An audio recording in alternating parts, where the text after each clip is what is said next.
All right, we begin this time now with a reading from Luke 9, 23 through 27. Listen now for the word of the Lord. Then Jesus said to them all, "If anyone want to become my followers, let them deny themselves and take up their cross daily and follow me.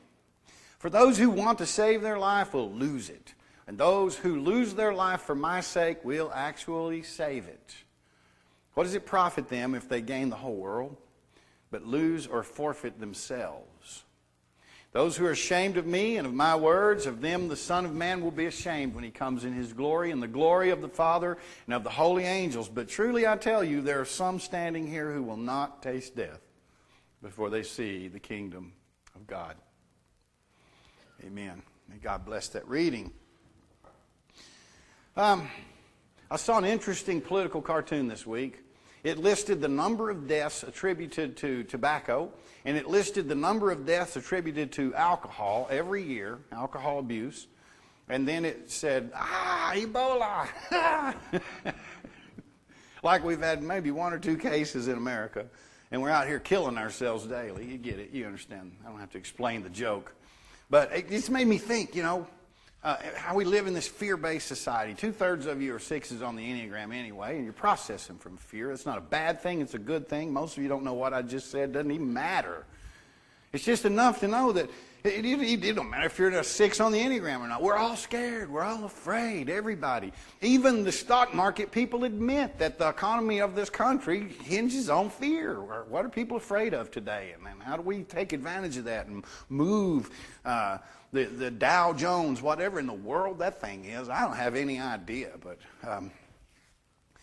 so what are you afraid of?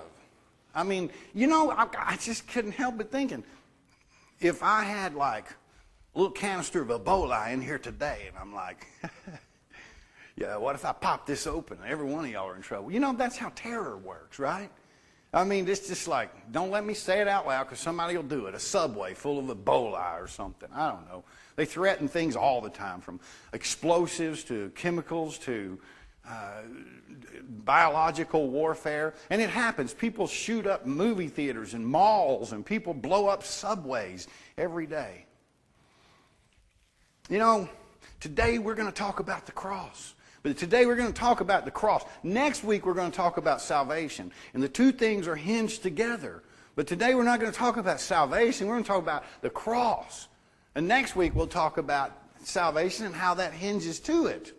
But today we're going to talk about specifically the cross. And nothing is more important and nothing can get people more upset than the cross, because it is central to our faith as Christians. It's the one thing we have that the Buddhists don't have and the Hindus don't have. It's the one thing we have the Muslims don't have and the Jews don't even have it. The only people that share it with us are the Romans, and they really kind of, I don't know what they look like, cats covering up their stuff in the cat box, if you ask me, because they are the ones who thought of the cross. And they're also the ones who brought us the church, complete with all of its crosses, decorating the walls. They're the ones who made it a terrible, fearsome thing, and the Romans are the ones who made it a victorious and a wonderful thing at the same time.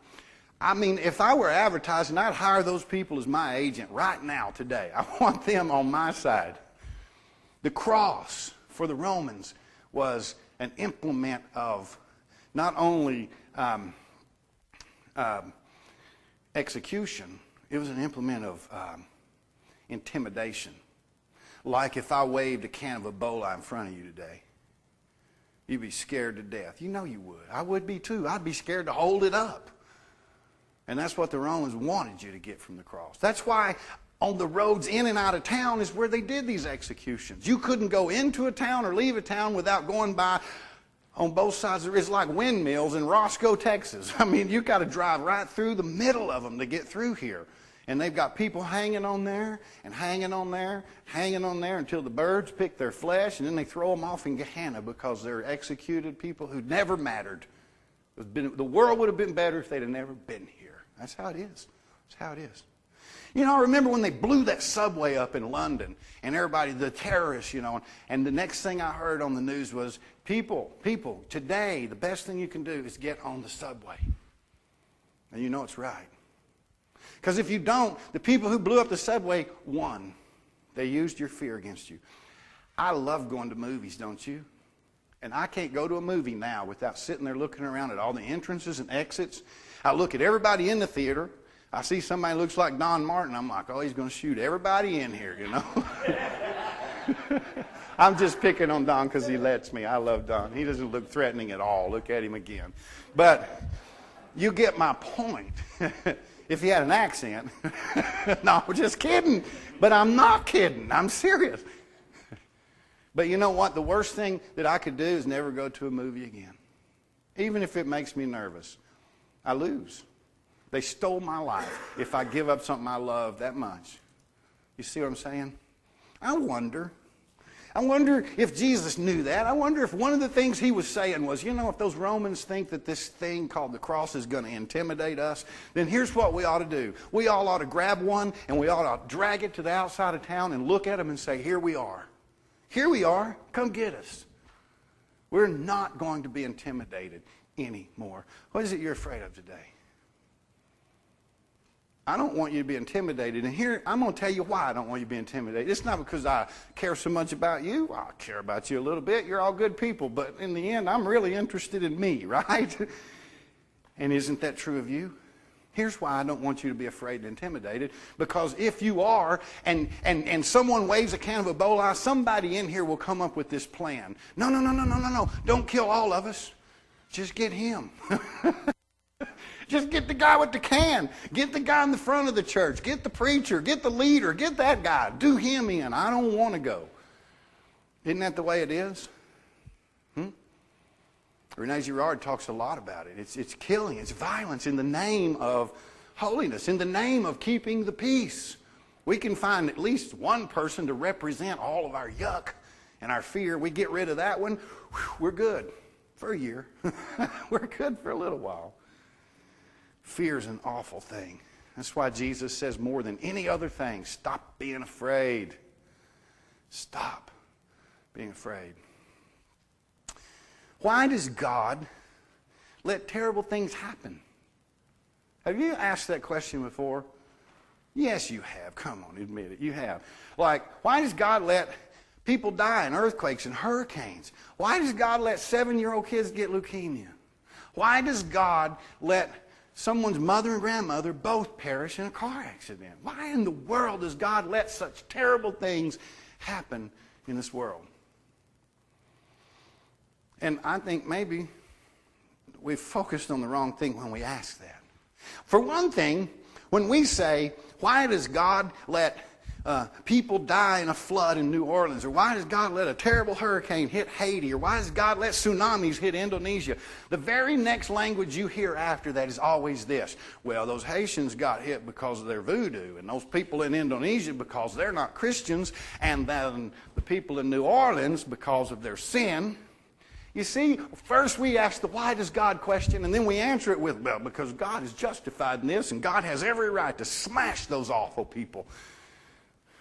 You know, I'm going to tell you why people died in New Orleans, because they live a mile under sea level. Have you been down there? I mean, there's a 100-year-old dam holding back Lake Pontchartrain, and it's not going to win. You understand? It's actually losing day by day. What we really mean is at least I'm not a voodoo master. At least I'm not a Hindu. At least I'm not that kind of sinner. Well, I might be, but I don't live in New Orleans anyway, right? Where they flaunt it in the streets. You know, what if that's not the way it is? What if God is light? Let's think about that. Because before John, the epistle writer, says God is love, he says God is light. Okay? And let's think about it. If the lights go out, what happens? It's dark. And when the lights come on, what happens to the dark? It can't win the fight between light and dark. It has to lose. And when the light goes away, it's dark. And what if God's going, I'm not doing all this terrible stuff. I'm doing all I can to hold light right now. Why don't we stop and say, in a world where hurricanes happen, thank you, God, for a day when the breeze blows lightly and the rain replenishes the land and we don't die.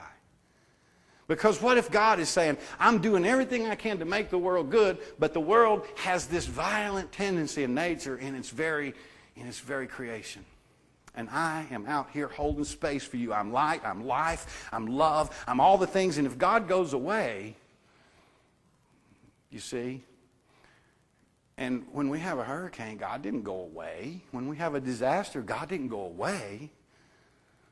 Sometimes what we're saying is more, God, more, more. Get rid of more evil. Do more to make us comfortable and happy. More, God, be better, God. Be a better God to us. Please, God, more. And we're not stopping to say, wow, were it not for God, we would live in a cold, dark place that we couldn't survive in.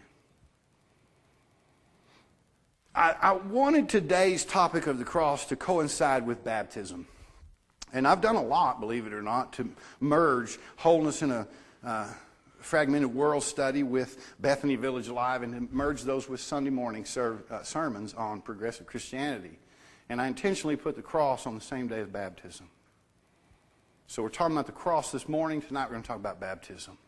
And I did that on purpose because the two have a very close relationship to one another. We go into the water to imitate Jesus dying and coming up out of the water to imitate his being raised to new life. And that's all about the cross. But how we understand the cross is how we form all of the questions and how we come to all of our fears that I've been talking about this morning. And now, if you'll work with me, because I didn't write this down, I got to piece it all together with my head. So I want to first tell you, if you're like me, you probably grew up with this thing that now I know they call it the theory of substitutionary penal atonement. I didn't know that's what they called it when I was a little kid. It was just Christianity. It was Jesus died on the cross in my place because I'm a sinner and I owed a debt to God because of my sin, and which I never understood because I didn't get in a line and sign up and say, hey, I want to be one of those. I want to be the sinner. And nobody told me it was wrong till I was already in debt, okay? But anyway, Jesus comes along and says, well, so Doug didn't get a fair shake here. I'm going to go to the cross for Doug because you deserve death, Doug. God has no choice. If God is to be holy and honorable, and if God is to be righteous and just, then God has to kill you because you've offended God. You've offended everyone else in your sin. And so Jesus took my place because Jesus was the one perfect person. He didn't sin. I don't know what that means. One lady came by one day to tell me it means he never kissed a girl and he never had sex. And I'm like, whew, boy, I was a big-time sinner on the back of the church bus before I ever even got to the baptismal pool, because I think I kissed my first girl on the church bus, and y'all did it at camp. I just didn't go to camp, so don't make fun of me. So this thing came about. I want to give you some ideas. In this man named Anselm. Anselm was actually the Archbishop of Canterbury from 1099 to 1109. Are you getting the time frame? Some of y'all may remember that. I don't. I wasn't around then. But he was born in 1033, and he died in 1109. He died actually in the office of the Archbishop at Canterbury. And Anselm came up with this theory, and most people say Anselm is responsible for the theory of substitutionary penal atonement, but that's not entirely true. Anselm came up with this theory that God had been offended. His theory was actually called God's honor. I wrote it down. Satisfaction, the satisfaction theory. That God's honor had been offended by our sin. And so this was what Anselm said in the 10th century. You got to stay with me. That's a long time ago. And in his culture, that was an important thing in context to understand that God had honor. People were concerned with things like honor and shame in those days. And God's honor had been offended, and Jesus went to the cross to give God back the one perfect sacrifice so that God's honor was restored, and God then could still be honorable and somehow forgive you and me and other people, okay? That's where Anselm's theory begins. It is actually during the Reformation period. You know what I'm talking about when I say that. There was no church but the Catholic Church for 1,500 years. And then in the 1500s, it wasn't just Martin Luther. There was John Calvin. There was a lot of people who were having new thought. And it started, like I've told you about progressive Christianity, it started with, this is what we don't agree with. And they made their statement. We don't agree with this.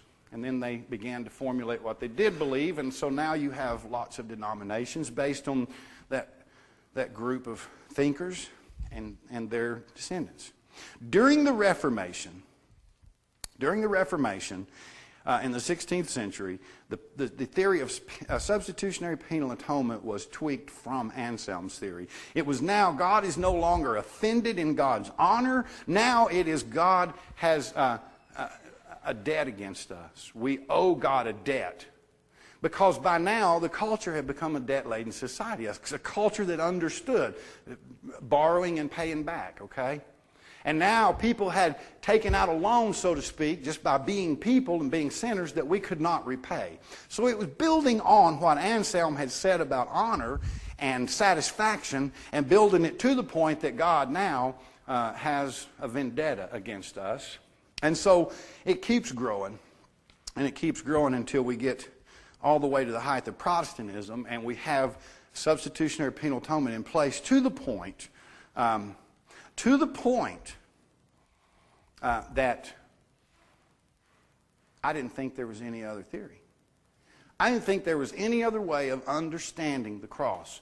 And today, many, many Christians in the church on earth still don't think there's any other way of understanding the cross.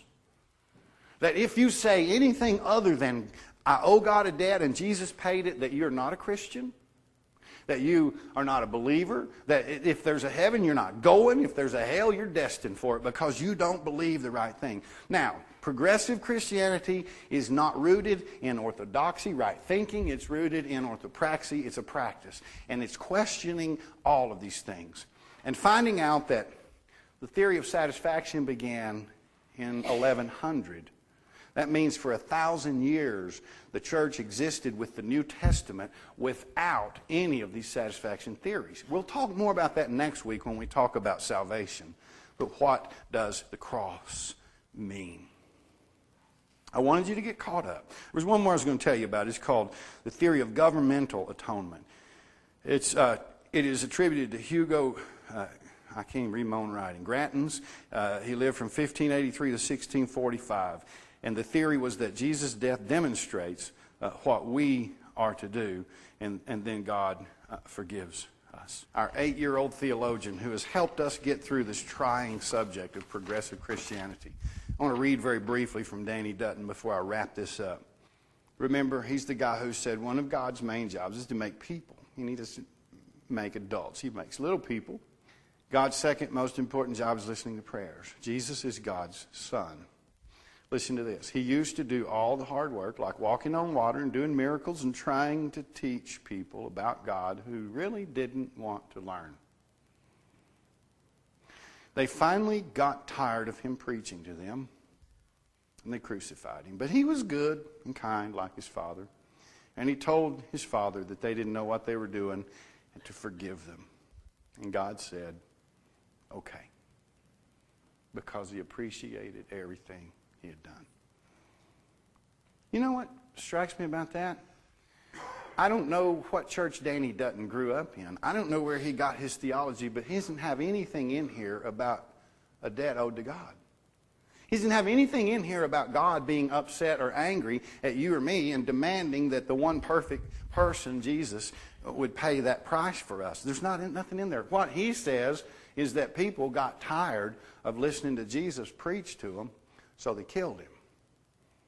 And when I go back and read the New Testament, I think Danny Dutton's been reading the Bible at 8 years old. That's pretty much what it says.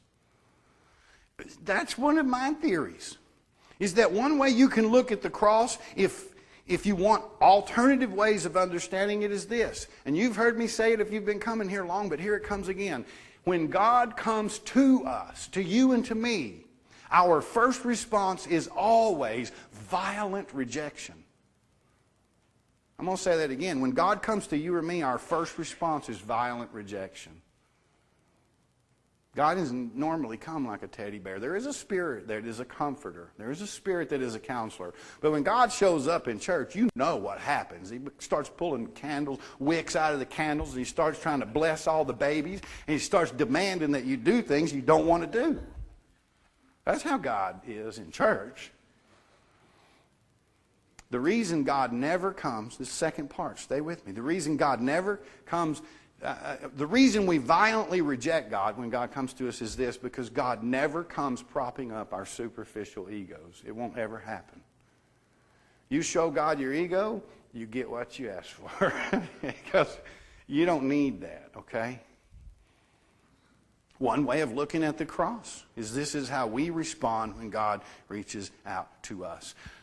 What Nadia Bolz-Weber says is that when you look at our system, the systems that we build, the systems that acquire and achieve, and the systems that, even our systems of benevolence, of how we take care of the poor, when we look at our systems that we build, this is how they all end. It is with someone dying, even death on a cross. When we are left to our own ways, this is the only result that we can expect. But when we follow the way of Jesus, which is clear, it's a way of emptying ourselves. It's a way of the cross, not just for your behalf, not just Jesus does this so you don't. It's the way that you're called to the cross, denying yourself daily, just as if you had gotten on that cross and been killed for someone else. And you know how to do it. If you've ever raised a child, you know how to do it. The day that little baby comes, Mom and Daddy know my life is over. And when they say 18 years of this, I'm like, oh, no. 18 years and you're just getting warmed up, baby. It just keeps on coming.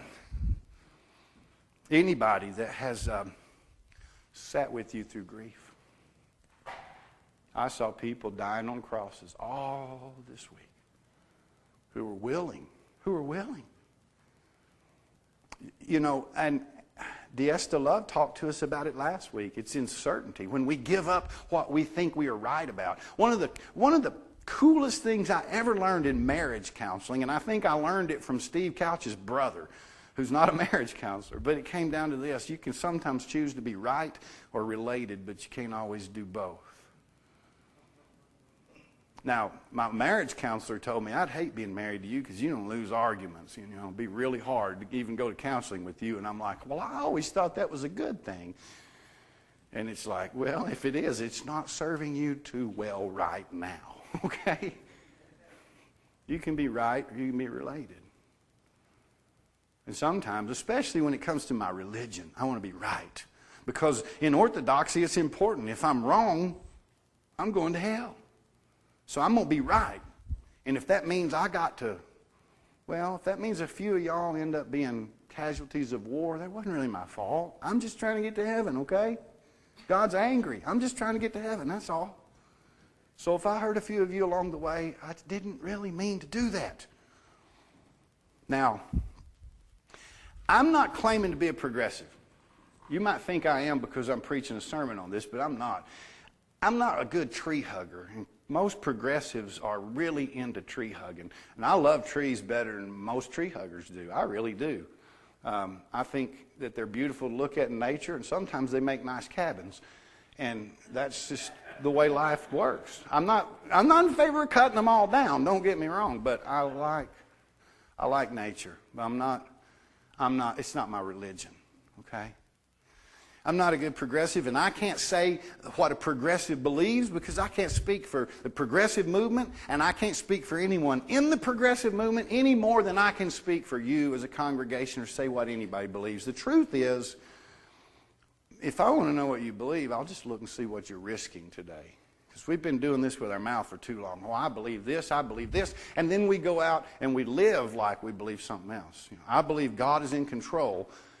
But we sure watch the things that keep us empowered, like our bank accounts and our, situations. And so I can look and see what I trust daily by being honest about what my actions say about my life. And if it doesn't agree with what my mouth is saying, I have to be honest with myself and sit down. But I don't know what you believe, and I can't speak for you or anyone else, and neither can the leader of any other denomination speak for anyone in that group, even if they think they can. Okay? So when I tell you what progressive voices are saying, I'm just telling you what they're saying. I'm not saying that the theory of substitutionary penal atonement is wrong. I'm not saying that. But I want to examine a couple of things, because if I tell you what I do believe, I'm going to tell you that I'm like Barton Stone, one of our founders. I'm good with questioning this thing. I think if Barton Stone were here today, he'd be at this church. I really do. I think Alexander Campbell would be at ACU, helping lead the other part of the movement back from the failed restoration, is what I think he'd be doing. He probably wouldn't like my preaching very much either. But I think Barton Stone would be here because he liked to ask questions about hard things. And I think that's okay. So I'm just asking you questions today. If God is angry and we owe God a debt, then you have every right to treat other people that way when you leave here. You're justified. And I'll never argue with you about it. That's the simple truth. If you owed God a debt and God is angry and only certain people are in and certain people are out, then that's what this baptism means. When you go in that water and come out, it means that you join the in group. If that's not true, it must mean something else. Like maybe I'm dying to me, denying myself. And when I come up out of this water, I'm asking God to empower me to live for other people, not myself, not my belly, not my addictions, not my right to be right, not my brain, my education, not my position or my status in the church or the community, not the fact that I've been oppressed because I'm of a different gender or skin color or even sexual orientation. None of that. It is, I come up out of this water alive in God, that I am alive for others. It's the denial of myself. It is the cross. And if it's an implement of destruction because of an angry government, be it God or anyone else, then we are justified in saying nothing else is any more important than belonging to the right system. It doesn't matter how many people we have to walk on or destroy to get here. And Barton Stone couldn't get his mind wrapped around that. Now, he wasn't a perfect man. He could have helped a lot of Native Americans, and he didn't because he was afraid of them. But he did a lot to help enslaved black people, and he was afraid of them too. But he challenged at least that fear. Barton Stone did not believe that God could be angry and demand a sacrifice like that, as well as being a God of love and a God of affirmation. What does it matter today? If I believed that the cross was the result of my own thinking and not God's thinking, does that mean that God's going to look at me someday and say, well, you should have believed something else? You should have believed that I was the one who demanded it, not you, because you messed up. And now you go where the people who didn't get it right go. I mean, that might be right. I don't know. If any of you get dead long enough and can come back and tell us, we'll listen. In the meantime, we're all just working through this together, because as far as I know, Jesus is the only one who's come back from the dead to say anything. And all he said was stop being afraid and feed each other and take care of each other. Sometimes it's important what we think about God, because it's how we treat other people. It's why we sometimes get afraid and demand that, well, if we kill one, God will be happy for a while. I'm going to tell you one more little hypothetical story, and then I'll end. And I'm going to tell you this like I would talk in metaphoric language. One day, I think maybe there was a conversation in heaven, and Jesus, who chose this form from the very beginning of time, said, you know, I think I'm going to go down there and I'm going to hang out with those people, because up here we don't have any idea what they're like. It's the Job story. If you had eyes of flesh, you wouldn't pick on me, God. If you had eyes of flesh and you lived a number of days like me, you would understand. And so Jesus says, I'm going to go. Maybe Job was right. And God says, wait a minute, son. I think that's a great idea, but if you go, they're going to kill you. I can't let you go. I'm sure they'll kill you. And Jesus, in his great love for the Father, because he knew how much God loved us, No one knows. Win Wilder said angels say to each other, don't talk about that dirty, dusty little planet and those misguided creatures like that, because for some reason, and no one knows why, he loves them. And Jesus, who loved the Father, said, I'll go on your behalf, Dad. And I don't think he could stop him. And I think he got here and he experienced everything that there was to experience, one day at a time. Runny noses, sore toes, sickness. I think he lost people. I think he cried when his father Joseph died.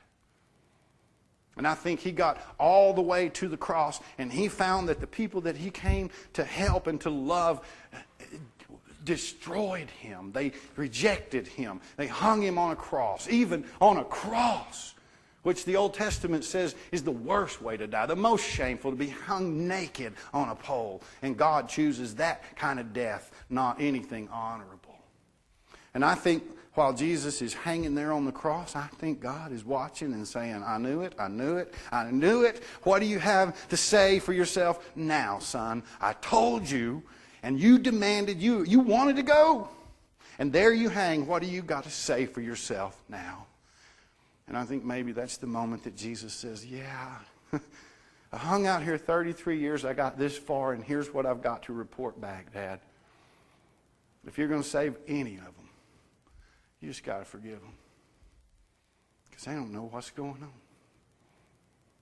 They're so blind by their own fears and their own agendas. They don't know what's going on. Wow. God is at the point where you can't do anything. My wife said this week, I have felt like I've been suspended over a cliff and hanging by the threads of other people's faith. And I can't do anything. And I said, good. Because that's where God is. When you can't do anything else. When you've got one more idea. When the next thing you say, even if it sounds like I give up, is really designed to make someone else act a certain way, you haven't given up yet. When you have one more idea, one more breath, one more word, one more thought, then God is an image and a destination and a journey. But when you get to the point of, I'm not going to say the word, but y'all all say it. Well, maybe the World War II generation people don't say it, but all the rest of y'all say it all the time. When you get to it, and I'm just, there's God. Shannon calls it dangling over a cliff by somebody else's faith. I call it sumo wrestler God. When God sits on you and you can't even fight. There's God. When you get all the way to the cross. And you give up your life. When you deny yourself. When you can't do anything else. When everything is so broke that you can't fix it. And you still want to be in relationship with all those people. There is God saying to you, let's break some rules. Wow. This is a great day to worship God. It means I'm not worshiping myself anymore. All thanks be to God. Will you pray with me?